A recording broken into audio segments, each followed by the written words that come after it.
We're talking Michigan recruiting. We have EJ Holland from the Wolverine on, and we're going to get to this big visit weekend. But I want to start by talking about Michigan beating up on Notre Dame on the recruiting trail. Kind of a nice start to summer for Michigan fans, huh?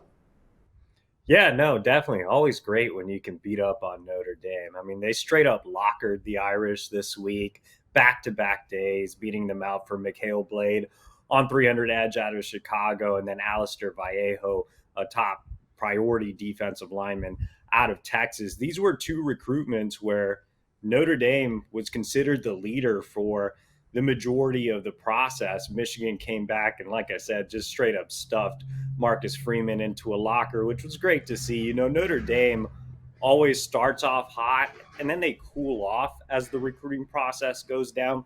It's the exact opposite for Michigan. They get off to a slow start. It can be frustrating. And then they come back and they have big summer wins. They close strong. You saw that last cycle Yeah. finishing in the top 10. I don't think Notre Dame did. So, you know, I think with Michigan, there's no reason moving forward that they shouldn't continue to beat out Notre Dame. In my opinion, it's the superior program. And also, Michigan is readjusting how they're approaching NIL on the recruiting trail with the House settlement officially agreed on. So I think that, again, Michigan should continue to beat out Notre Dame. They showed that this week. Mikhail Blade, longtime lean. Sharon Moore personally did a fantastic job of winning him over. And then Alistair Vallejo, I mean, he visited Notre Dame this month, didn't make it to Michigan. The last time he visited Michigan was in the spring when he got the offer on campus, and still Michigan was able to come away with a win. So now that they're talking rev share, that they're talking NIL again, I think Michigan is very well positioned to win in this era, not just against Notre Dame, but against other, blue bloods. I think that they have a great plan for what they want to do with rev share, roster retention, transfer portal, recruiting, and they'll also, get their collective involved for those elite recruitments. So yeah, big week for Michigan. They're starting to build up some momentum, and I think this will carry forward the rest of summer. Yeah, so looking at some of these big name visitors, we got to start with the number one running back in America, Savion Hyder. He's fresh off this visit to UGA. He's also been to Tennessee and Ohio State, and it seems like at one point Michigan was the team to beat. Do you still view Michigan as the team to beat heading into this weekend?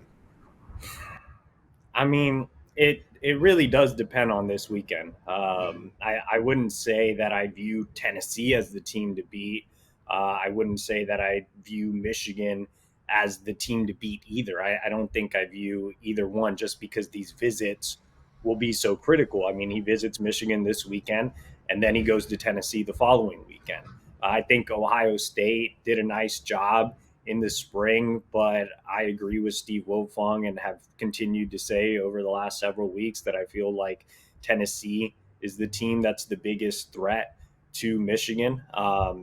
Georgia's hanging around. Obviously, they hosted him for an OV, but really it comes down to these two crucial weekends. And I think that once these official visits wrap up, Hyder will put out a commitment date. I don't think he's a guy who wants to take his recruitment into the fall. He doesn't do a ton of interviews. He's not a guy that really loves the recruiting process. You don't see him posting a ton on social media either, outside of just his visits. I think he's a guy who's kind of just ready to get this over with. But I think it comes down, to a few things. One is obviously business. I think that his agent, Adam McCann, does a fantastic job of helping him on the business side of things. And like I said, I think Michigan, now that the settlement has been approved, they're going to be as competitive as Tennessee, as anyone, when it comes to Savion Hyder. You could say that Savion Hyder is the top overall target on Michigan's board. On the flip side of the coin, Tennessee has been ultra aggressive. They've talked business.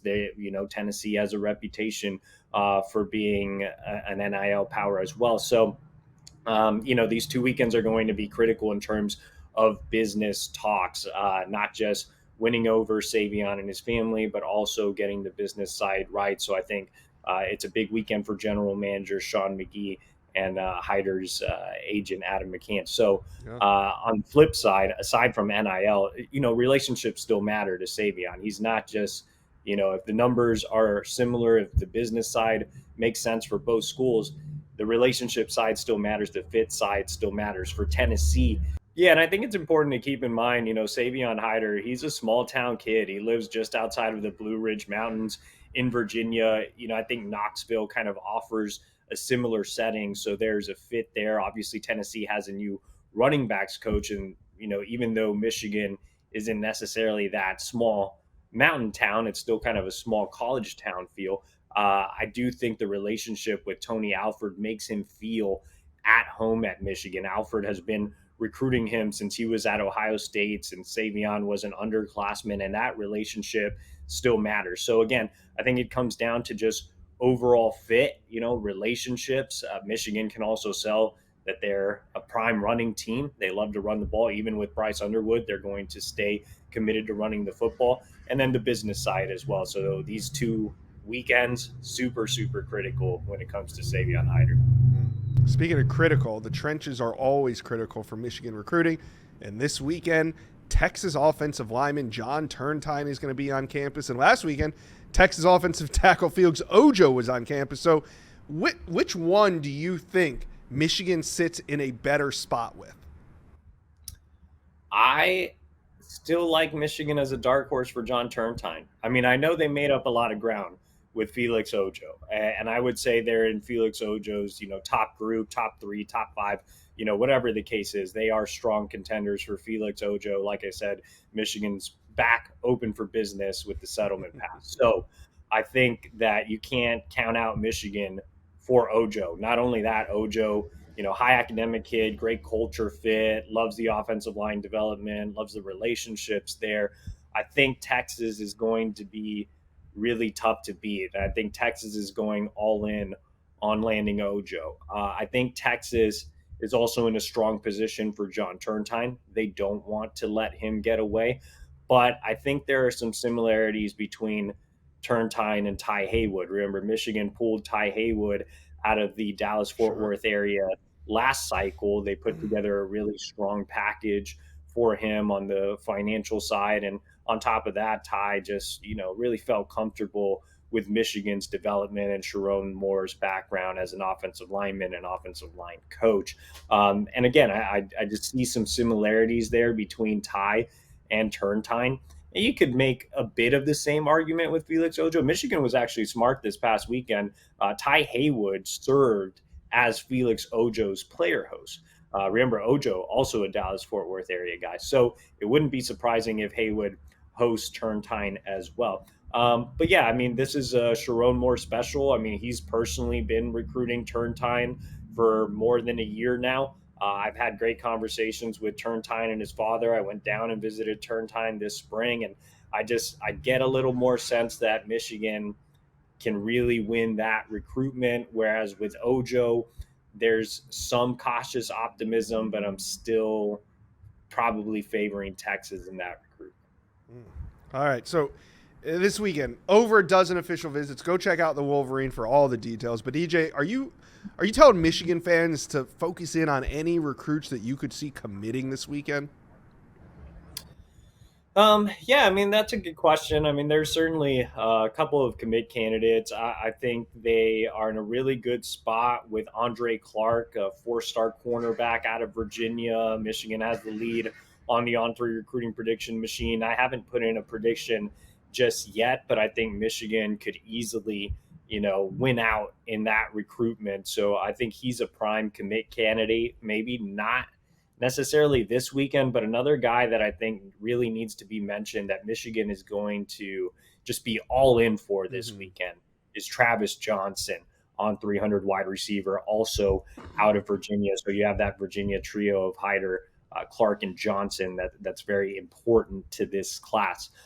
Johnson, aside from Calvin Russell, I think Johnson's the most talented receiver on Michigan's recruiting board. I think he's the guy they really want. They are all in for him. Georgia's involved there. Penn State is involved. South Carolina. So there are a lot of contenders. But Ron Bellamy is making a big push. They're really selling Bryce Underwood. Johnson was on campus this winter. He made a visit in the fall as well. So, I think it's going to be a really interesting weekend on the Travis Johnson front as well. And like I said, Michigan talking business now. NIL agent Latish Kinsler has a great relationship with general manager Sean McGee. Kinsler represents Travis Johnson, so I think that Michigan will have some really good discussions with him, and will really sell him not only just on NIL but also again on fit, on Michigan opening up the offense, on Bryce Underwood, on new offensive coordinator Chip Lindsey. So they're going to throw everything at Travis Johnson this weekend. Can't wait to see the returns come back. EJ Holland with the Wolverine. Thanks for stopping by the Inside Scoop today.